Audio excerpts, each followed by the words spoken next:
The morning sun hung low over Maplewood Lane, casting long shadows across the modest home of Daniel and Sarah Miller. Their house wasn't the kind to grace glossy magazines, its white paint flaked near the windows, and the front lawn bore stubborn patches of clover, but inside, it hummed with life. The scent of fresh coffee and warm oatmeal lingered in the air, and the hallway walls were a gallery of their daughter, Lily, now 1 year old. Each frame held a memory: her first gummy smile, her wobbly steps on the grass, her wide-eyed delight at soap bubbles in the kitchen sink. To Daniel and Sarah, Lily wasn't just their child, she was their world. In the backyard, an empty swimming pool had become Lily's sanctuary. Drained months ago after a crack appeared near the drain, it was a project Daniel, a night shift mechanic, planned to fix when finances allowed. For now, they transformed it into a haven. Soft playmats lined the concrete, a plastic canopy blocked the sun, and plush toys spilled across the space. Sarah would perch on the edge with a glass of iced tea, watching Lily crawl and babble, safe within the pool's high walls. It wasn't fancy, but it was secure. A scraped knee was the worst they feared. That is, until Margaret Voss, the HOA president, decided it wasn't enough. Margaret, a woman in her late 60s with a razor-sharp bob and a clipboard for every occasion, ran the Willow Grove HOA like a fiefdom. To her, the Millers were a blemish on her VY shine of order. Their grass was a touch too long, a tricycle peeked over the fence, and that drain pool, an eyesore. She'd dropped hints before, her voice dripping with polite venom, urging them to restore the pool or remove it.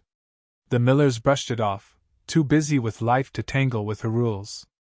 But Margaret wasn't one to wait. On a quiet Tuesday, while Daniel was halfway through his graveyard shift, Sarah stepped inside to grab a sippy cup. Lily had been giggling moments before, sprawled on her mat, cooing at a stuffed giraffe. The silence that greeted Sarah's return was wrong, sharp, unnatural. Then came a sound that stopped her heart, a soft splash. She ran, her bare feet slapping the deck. The pool wasn't empty anymore.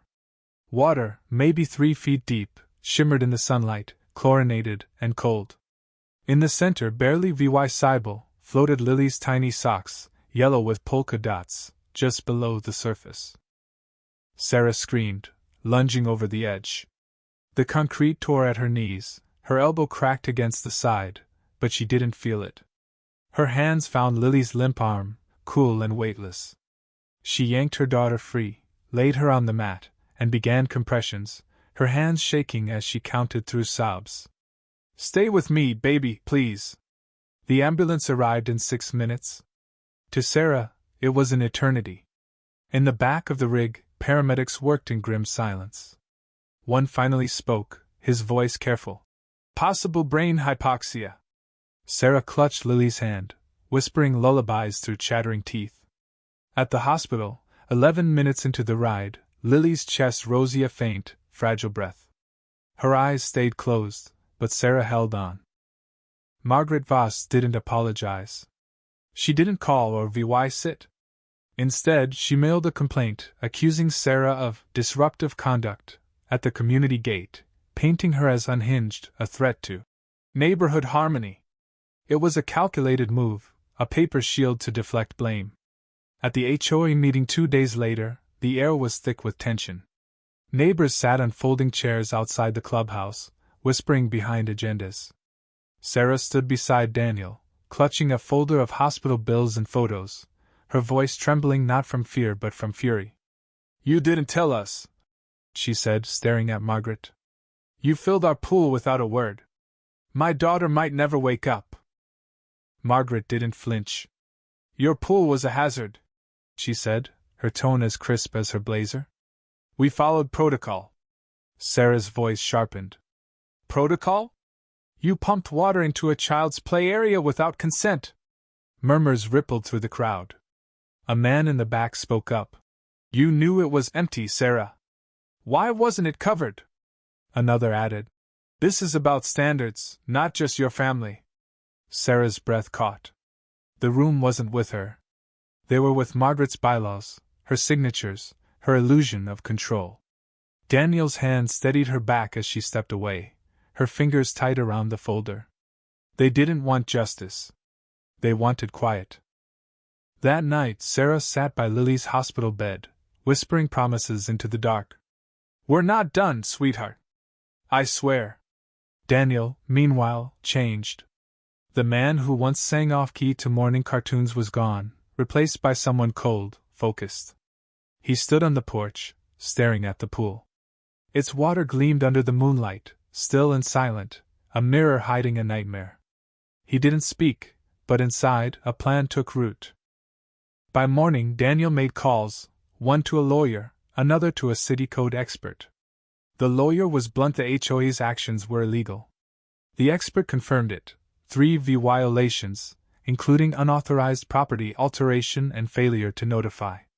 Daniel pored over doorbell footage, catching workers slipping through their gate, hoses in hand, no knock, no papers.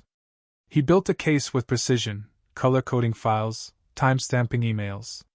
He knew the courts didn't always favor families like theirs, with no wealth or connections. But he'd fight anyway. Sarah drifted through the days, her world shrinking to Lily's hospital room. She sang to her daughter, read her stories, though Lily's eyes never opened. Doctors spoke of minimal neural activity, but Sarah refused to let go. She dreamed of water, woke gasping, certain she heard splashes that weren't there. Grief clung to her like damp cloth, and no matter how tightly Daniel held her, it wouldn't lift. Daniel reached out to Rachel Holt, a local reporter known for exposing HOA overreach. Her first article hit like a spark. Willow Grove family says HOA filled pool without permission, Leah VYing child in coma. The story spread, news vans lined the street, and neighbors gossiped behind blinds. By week's end, it was on the evening news, the anchor's voice grave. A 1-year-old fights for her life after an HOA's unauthorized act. Who gave the order? The community fractured. Some backed Margaret, calling it a mistake. Others wavered. Then came the emails. An anonymous tip sent Daniel a leaked chain of HOA messages. 3 days before the incident, Margaret wrote, "If they won't follow rules, they'll learn what happens." Another read, "We'll handle it ourselves. No more delays." Daniel read them again, his jaw tight. This wasn't an error, it was deliberate. The fallout was swift. One board member quit overnight. Another scrubbed their online presence. Margaret stayed silent. The investigation gained steam, fueled by public outrage. What began as a CIVYL complaint grew into a criminal case. Subpoenas flew, and the trial packed the courtroom with reporters and residents. Margaret sat at the defense table, her composure fraying. The prosecution played the doorbell footage, workers MOVYing with quiet purpose, glancing over shoulders. Sarah took the stand, her voice steady despite the weight. "I heard a splash," she said. "Then nothing.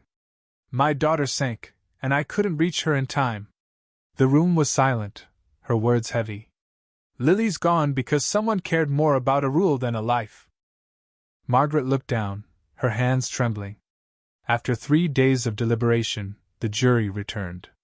"We find the Willow Grove HOA liable for negligence and unlawful property interference, endangering a minor."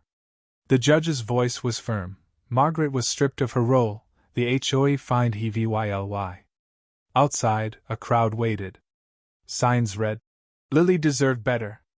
Voices called out, calm but cutting, "You broke trust." Margaret walked to her car, her face blank, the weight of her choices bare for all to see. Daniel and Sarah didn't celebrate. The court's payouts sat untouched, no money could erase the pain. In the hospital, they kept VY Gill. Lily's chest rose with machines, her hands still. They read to her, played her music, held her close. On the 78th morning, Daniel felt Ida faint squeeze. He froze, then whispered, "Sarah." Lily's eyelids twitched, then opened, her blue eyes finding his. Sarah gasped, tears falling. "Hi, sweet girl," she whispered. Nurses rushed in, but the Millers saw only Lily, awake, present. A year later, the pool was reborn smooth, safe, with soft lights and sturdy rails. Neighbors gathered, some with gifts, others with guilt. Daniel cut a ribbon that read, "Where life begins." An older man, voice rough with regret, spoke. "We saw and said nothing. I'm sorry." Sarah, holding Lily, now too incurious, replied, "Promise you'll speak next time." He nodded. "We will." Lily reached for the water, her tiny hand catching the light. Daniel covered it with his own, and Sarah smiled not with triumph, but with peace. The ripples moved gently, a quiet promise that they'd chosen to stay, to fight, to live.